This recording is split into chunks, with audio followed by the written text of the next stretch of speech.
Do you feel like your sons now still deal with the same thing that you did with the name calling and things of that nature? Oh yeah, even worse, far worse. So how do you handle that with them? Well, here's an example. So our son was 10, and that's, studies will show you that's about the time, between 7 and 10 is about the time where children use racial name calling, and the purpose is to hurt. So when you have an incident at school and your child is called a name, the first response you're going to get from that child's parents is, well, they don't know what that means. Yeah, no, they do. And it's specifically designed to hurt your child. So don't, and then you want to know, well, where did he get that? Most likely from you. So our son was 10, playing in a basketball league. It was a rec league at the school. Just happened to be at the school. So they rented space in our middle school. And he's playing basketball. And it was actually really exciting for me to go see him play because I didn't think he was any good, but he actually was pretty good. And more than his ability, he was this leader on the team, which I thought was really cool. And so early on in the game, we're sitting across the court. The bench is over here, and we're across the court sitting here. And early in the game, I see the coach come to my son, and she's like, calm down. And I'm like, wow, that's kind of weird. So that's like the first quarter. And then the second quarter, our coach calls the refs over, and the refs go from our team to the other coach, and the other coach was black. That's important. Mm-hmm. And they have a conversation with that coach. And the game continues, and halftime, our coach leaves. And she's never done that before. And I was like, wow, that's weird. Why did she just leave? And she comes back, and then the game continues. And then in the fourth quarter, with about 2 minutes left, my son goes after this big, tall, white kid on the other team. Doesn't go after the ball, but goes after the kid. And I'm ready. And he gets kicked out of the game. And so the game ends, and I'm ready to rip him a new one. I mean, I'm just like, what are you doing? So he walks across the court, and this was God. God just said, don't yell at him, just ask what happened. And so I just said, by the time he reached us, he was crying. And so I just said, well, what happened? Why are you crying? And he said, they've been calling me nigger the whole game. Wow. And I said, took a breath, said, okay, who? And fortunately or unfortunately, the kid was directly across the court from us, standing with his black coach. And so then I started playing all the incidents back in my head. So early on in the game, they were calling him that. He went to his coach, and his coach was like, calm down, calm down.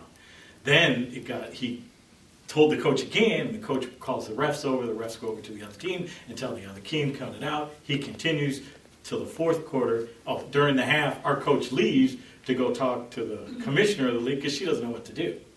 She comes back. It continues to happen. He continues to tell the coach. She does nothing. And by the fourth quarter, my son decides, these adults have failed me. I will take this on.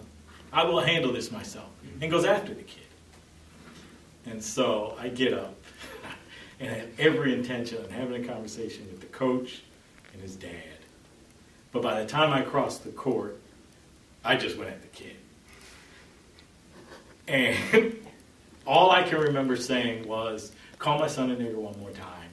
And I probably threatened it, but I don't remember if I did. And the coach vaporized. He was disappeared.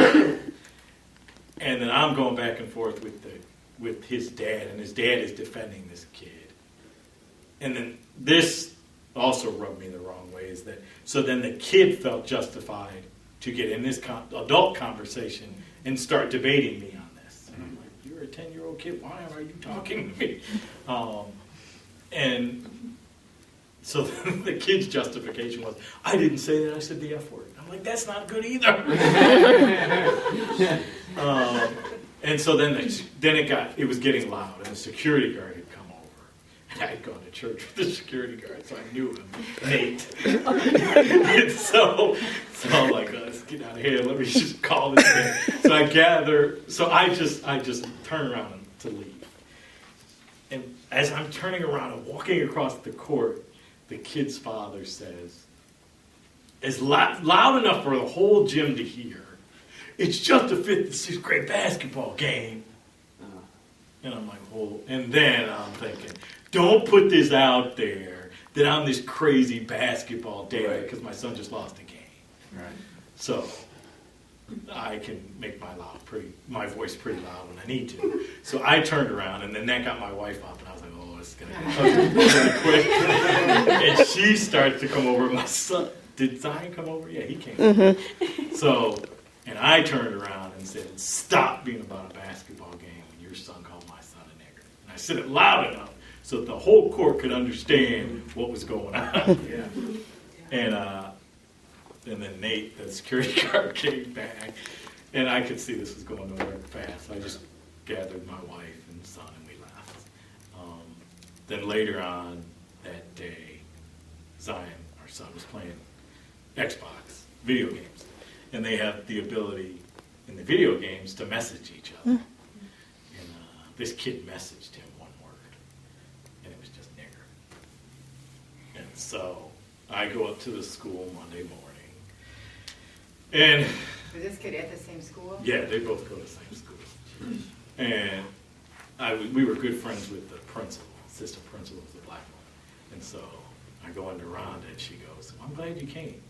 Because Chase, that was the kid's parents, they're talking about filing charges against you.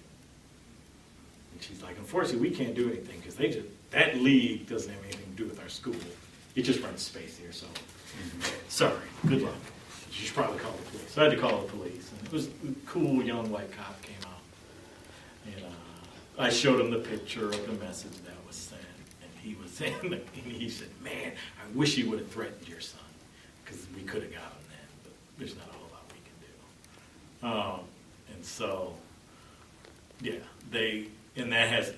that Monday, my older son was in high school, told me he was called that in a history class or something. So yeah, they have gone through much more than I